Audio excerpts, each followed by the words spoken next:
So I'm working on my proposal for English 102, and I'm going to try the Opposing Viewpoints database, which I learned about in English 101, because it has a lot of different things on it and all different kinds of media. So I'm on the library webpage, and so I'm just going to go and search articles. This is how I always find the database. There are other ways too. If I go to O for Opposing Viewpoints, it's right here at the top.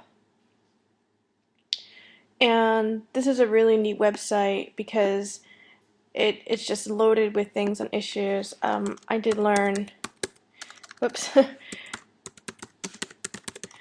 I should put the phrase in quotes because it will search it as a phrase. But once that's in there, you can see it suggests a whole bunch of other searches. It's kind of like Google, except a lot more focused on academic stuff. So I'm going to search video games.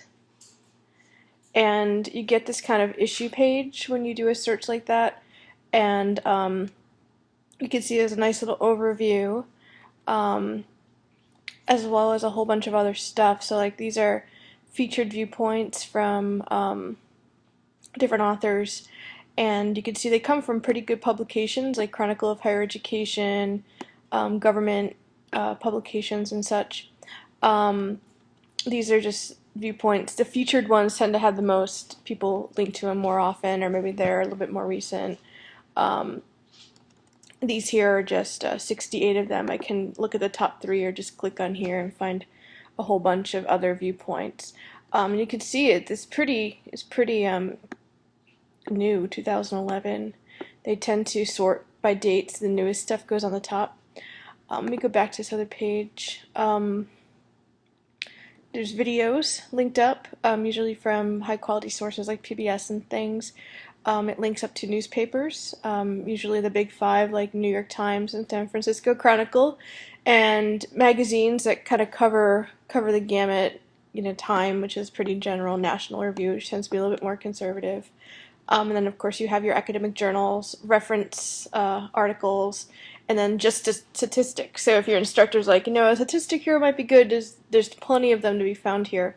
And then it even goes through the web and pulls out relevant websites.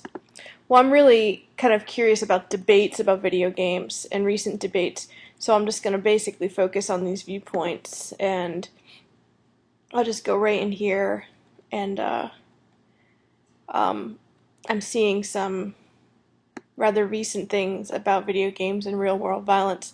So here's one that says they are linked, and here's one that says they're not linked. Fascinating.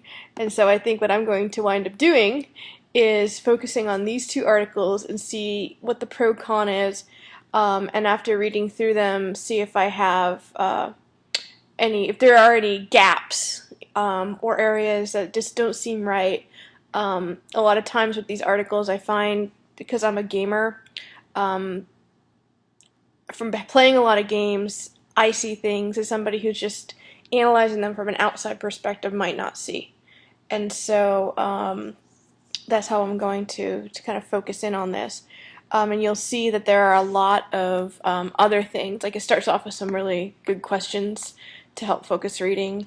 And my favorite part is at the very end, they give further reading. So if I really like this article, or I really am annoyed by this article, I can go and dig deeper. So that's Opposing Viewpoints, and that's how I think I'm going to look for my topic. Thanks.